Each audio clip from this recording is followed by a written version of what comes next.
Hey tankers, and welcome to World of Tanks with PR154. Today we have a bit more of a somber session here today. A couple of weeks ago, SergeantSqueej of the CMOB unfortunately passed away. He was their executive officer and one of the founders of the CMOB. Just a fantastic guy to platoon with, and just a fantastic executive officer for a clan. Really worked hard to build relationships and get their members involved and try to make World of Tanks fun for Australian and New Zealand tankers. So this replay, I guess, is a dedication in his favourite tank, the Tier 5 premium French tank destroyer, the M10 RBFM. There's a lot of reasons to like this tank. Out of the Tier 5 turreted tank destroyers, it has the highest damage per minute, and with its French gun, has slightly better penetration than the Wolverine or the T67, which are the other two turreted tank destroyers of Tier 5. It's not quite as agile as the T67, so it still retains many of the same characteristics as the Wolverine upon which it's based. But that doesn't seem to matter to us too much here. We're set up on the field of Paris. We're using our fantastic concealment rating to knock out enemy vehicles with relative impunity. You might notice we're also sort of bottom tiered here as well, so we need to rely on that concealment quite a lot here, given that there are more capable tanks than ourselves that are running around on the field of play. At the moment, we're looking for those blind shots behind the buildings there. One thing you'll notice about the M10, its ammo capacity is quite low, particularly in consideration of its rate of fire. I think we're spitting a shell out every 4 seconds, so it can be quite problematic if you end up downrange of one, particularly at lower tiers. And it's quite a popular vehicle for folks to take into lower tiers. It's quite an effective vehicle. They were actually given out for free for a little while there in a D-Day event when it first came out.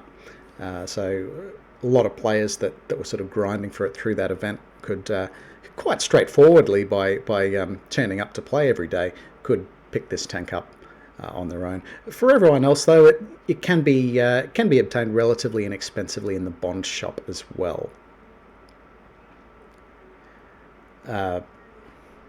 So yeah, good tank, premium tank, readily available. Now we pushed forward here. We're trying to get a bead on the VK3001H, and we've been able to find a pennable armor facing. Between ourselves, the Fury, the Stridsvagn M42, we've been able to seize control of the field. We still have the WZ131 GFT coming up to rear as well, and we know we can depend on that Cromwell for some fire support as well. This is potentially a dangerous position that I'm in at the moment. I'm getting proximity spotted by the M10 RBFM, and the national one is operating in A1, which it's been able to find us and just take off half our health straight away. So we need to treat that German tank destroyer with a bit more caution, because one more shot from it will send us back to the garage.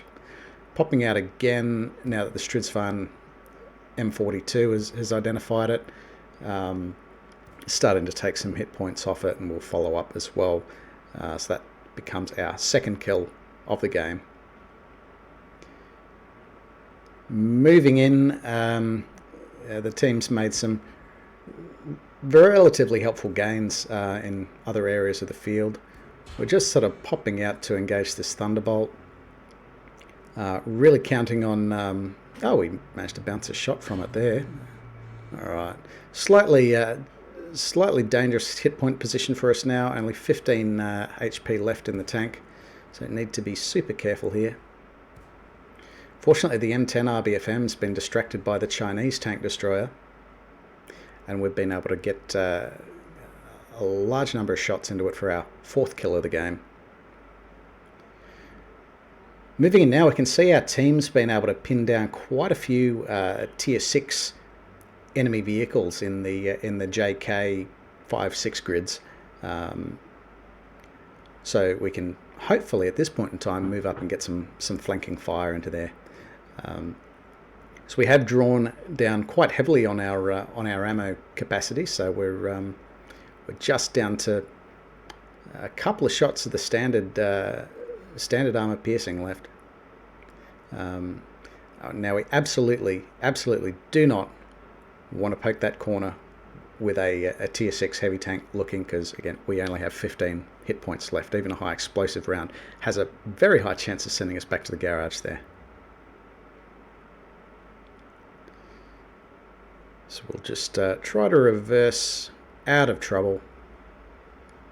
If I recall correctly, there was a reasonable number of hit points still on the VK3001 as well, so we don't want to be messing with that. Yeah, it still had easily 80% of its hit points remaining. I guess the VK probably assumed there were still a lot more tanks in that corner than what there really was, so I can't blame it for not pushing, but had it, I would have been in for in quite a bit of trouble there. And it has pushed, so we're just drawing back. We're trying to keep it tracked. It looks like they've decided to engage the Chinese tank destroyer, and it's drawing down on its hit points quite significantly. We've fired at it for as long as we dare to do. It's still 2 shots to knock out the VK3001P for us, so we're not going to go there at this stage.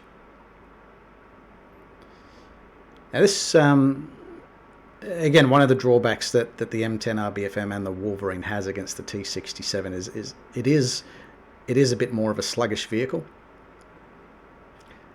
Particularly so when we've got a damaged track and a dead driver. VK3001P rounds the corner, and we've been able to get quite a lucky shot on the move, and follow up for the kill as well, which is just as well, because in our panic to engage the VK, we've actually run into the monument in the middle of Paris. So we're still in the fight. We've taken our 5th kill of the game. We're looking to hunt down that KV2. It appears to have fired, so this is anyone's game, really.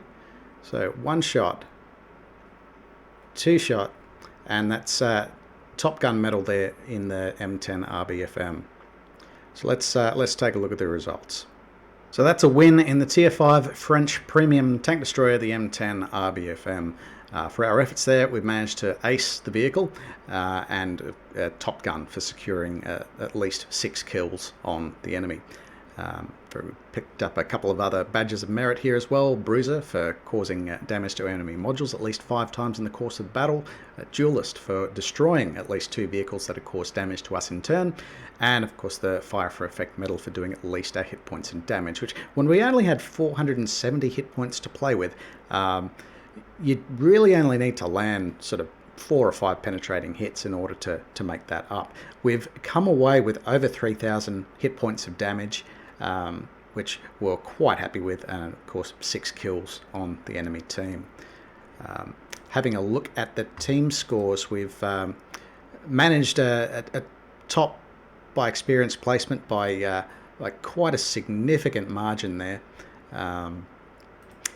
Looking at the detailed report, quite a profitable game for us.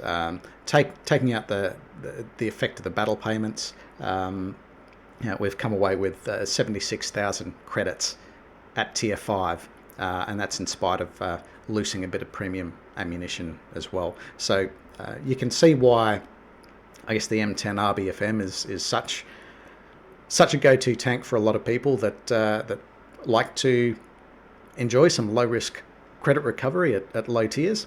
So to this end, I'd like to dedicate this fight to my friend and fallen comrade, SergeantSqueej of the Chaos Mob clan.